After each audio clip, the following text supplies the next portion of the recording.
Halo semua, di video kali ini kita akan membahas tentang panduan pemanfaatan limbah pertanian berbasis Zero Waste. Dalam usaha pertanian, limbah menjadi masalah terbesar yang dikeluhkan oleh masyarakat. Limbah pertanian adalah sisa-sisa produksi pertanian yang dibuang pada lahan pertanian. Limbah pertanian sendiri terbagi menjadi 3 bagian, yaitu limbah pertanian prapanen, limbah pertanian panen, serta limbah pertanian pasca panen. Dari berbagai limbah yang dihasilkan oleh usaha pertanian, biasanya masyarakat tani justru mengabaikan dan membuangnya begitu saja, sehingga mengakibatkan penumpukan dan pembusukan limbah yang menjadikan bau yang tidak sedap di lingkungan masyarakat. Bahkan, tidak sedikit pula para petani yang sengaja membakar jerami hasil panen di lahan pertanian. Mereka beranggapan dengan membakar jerami akan menyuburkan tanah. Padahal, dengan melakukan pembakaran jerami pada lahan persawahan, justru akan menghilangkan unsur hara yang terkandung di dalam tanah.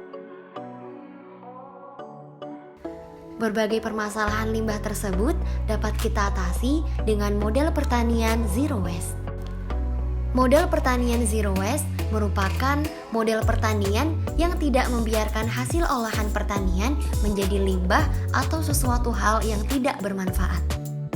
Konsep Zero Waste merupakan strategi pengelolaan lingkungan yang bersifat preventif, terpadu, dan diterapkan secara terus-menerus pada kegiatan mulai dari hulu ke hilir untuk meningkatkan efisiensi penggunaan sumber daya alam, mencegah terjadinya pencemaran lingkungan, serta mengurangi terbentuknya limbah yang tidak bermanfaat. Oleh karena itu, dalam video kali ini akan dijelaskan pemanfaatan limbah pertanian menjadi pupuk kompos. Untuk membuat pupuk kompos, bahan yang diperlukan antara lain jerami, daun-daunan, kulit buah, dan sampah-sampah organik yang lainnya. Sampah-sampah organik tersebut dapat berupa sampah organik dari rumah tangga maupun sampah organik dari pasar. Untuk langkah yang pertama, bahan yang telah dikumpulkan dicacah dan dipotong-potong menjadi beberapa bagian. Kegiatan ini berguna untuk mempercepat proses pengomposan, karena akan memudahkan agen mikroba untuk masuk ke sela-sela bahan. Sebelum masuk pada tahap pengomposan, bahan-bahan yang telah disiapkan harus dilembabkan. Jika bahan yang digunakan masih kering, tentu akan menyulitkan mikroba pengompos untuk merombaknya.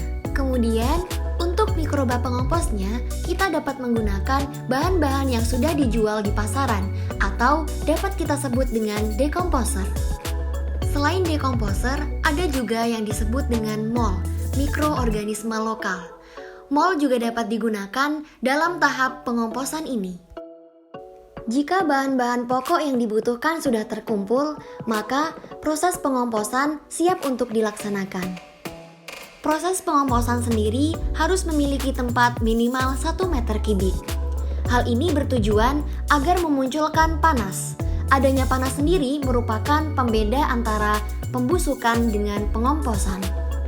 Memasuki tahapan pembuatan kompos, tahap yang pertama, buat bentuk persegi dengan ukuran 1 x 1 meter di atas permukaan tanah. Tahap yang kedua, tumpuk bahan-bahan yang sudah kita siapkan, seperti jerami, rumput-rumputan, atau kulit buah setinggi 20 cm di atas permukaan yang sudah kita buat. Selanjutnya, pada tahap ketiga, basahi tumpukan jerami dan rerumputan supaya menjadi lembab. Setelah itu, pada tahap keempat, taburkan dekomposer atau mol yang sudah kita siapkan tadi di atas tumpukan jerami dan rerumputan.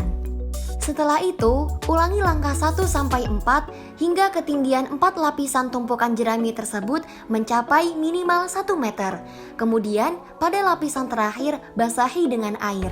Kemudian, ketika lapisan bahan-bahan pengompos tersebut sudah mencapai kurang lebih 1 meter, tutup bahan-bahan tersebut dengan terpal. Fungsi terpal di sini adalah untuk melindungi bahan-bahan kompos agar tidak terguyur hujan.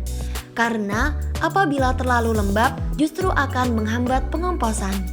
Kemudian, langkah terakhir membiarkan bahan-bahan tersebut selama kurun waktu kurang lebih 1 minggu. Setelah 1 minggu pertama, volume bahan kompos tersebut akan berkurang dari 1 meter kubik menjadi setengah meter kubik. Ciri pengomposan yang sempurna ditandai dengan adanya penurunan permukaan, adanya panas yang muncul, volume yang berkurang, serta warna yang berubah menjadi gelap. Kemudian, untuk menghasilkan kompos yang matang, tutup kembali dan biarkan bahan kompos tersebut dalam kurun waktu 1-2 minggu. Setelah 2 minggu, buka terpal dan kompos siap digunakan.